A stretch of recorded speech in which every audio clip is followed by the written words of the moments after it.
Good day each and every one of you. We are grade 12 from section Barra, and we are here to discuss accrued accounts. Before we start, these are the objectives. 1. At the end of the study, learner should know what is accrued account and its definition.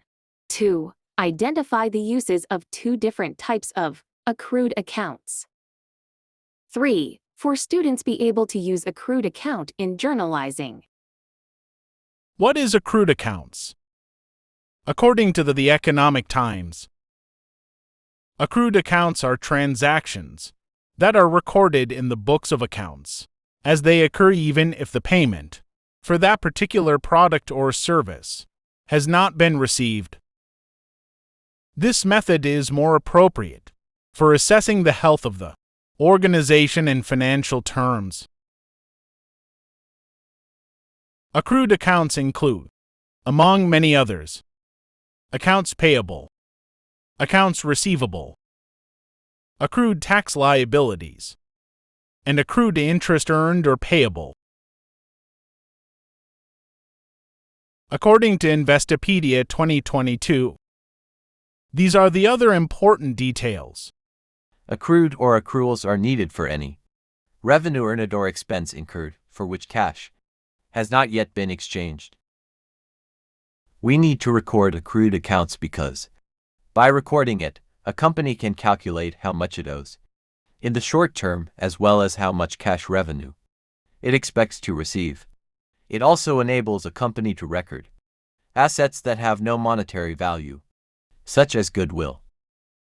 Accruals improve the quality of information on financial statements by adding useful information about short-term credit extended to customers and upcoming liabilities owed to lenders. It brings additional specific information about short-term credit and provides expected borrowers' liabilities. Accruals and deferrals are the basis of the accrual method of accounting. The main advantage of accruals and deferrals is that revenue and expense will be aligned, allowing businesses to account for all expenses and revenue during an accounting period. This is the preferred method of accounting, according to GAAP.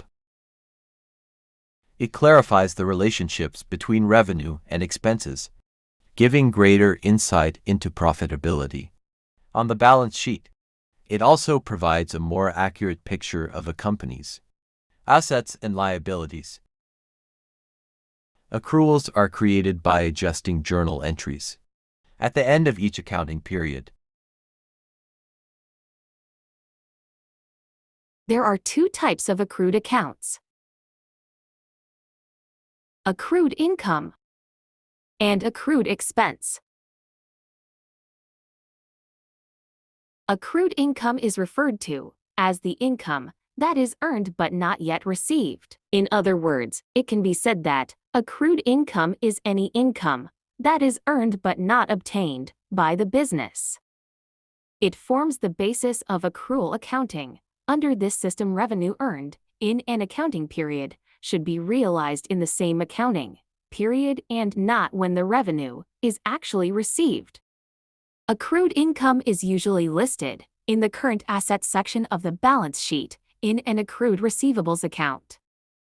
So now, let's talk about accrued expense. An accrued expense, also known as accrued liabilities, is an accounting term that refers to an expense that is recognized in the books before it has been paid. The expense is recorded in the accounting period in which it is incurred. Accrued expenses are those incurred but for which no invoice or other documentation exists. They are classified as current liabilities, which means they must be paid within the next 12 months and appear on a company's balance sheet.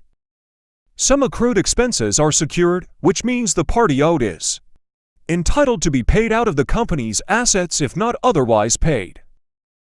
Others are unsecured, meaning the party owed has no claim to the company's assets. With unsecured assets, terms of payment are usually aggressive, for example, within 30 days.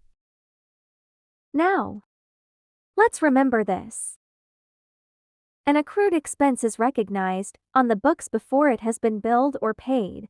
Accrued income is money that's been earned, but has yet to be received. Pros and cons of accrued accounts.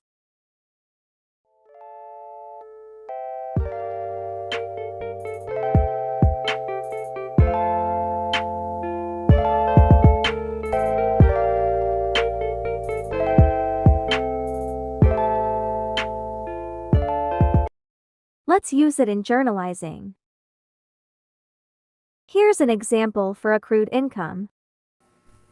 On December 18, our restaurant performed a service to a customer worth 15,000.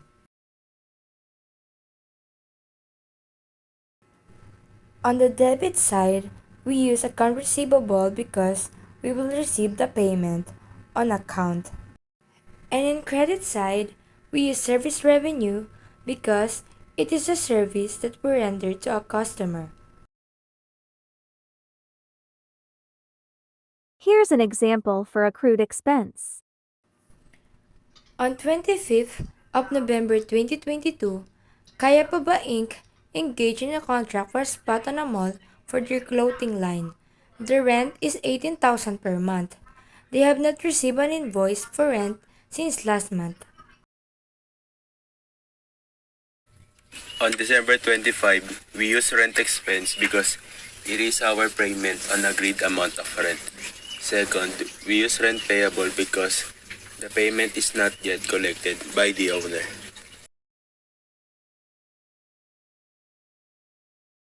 We also have liabilities amounted to 18,000 because the owner did not collect the payment from the last month.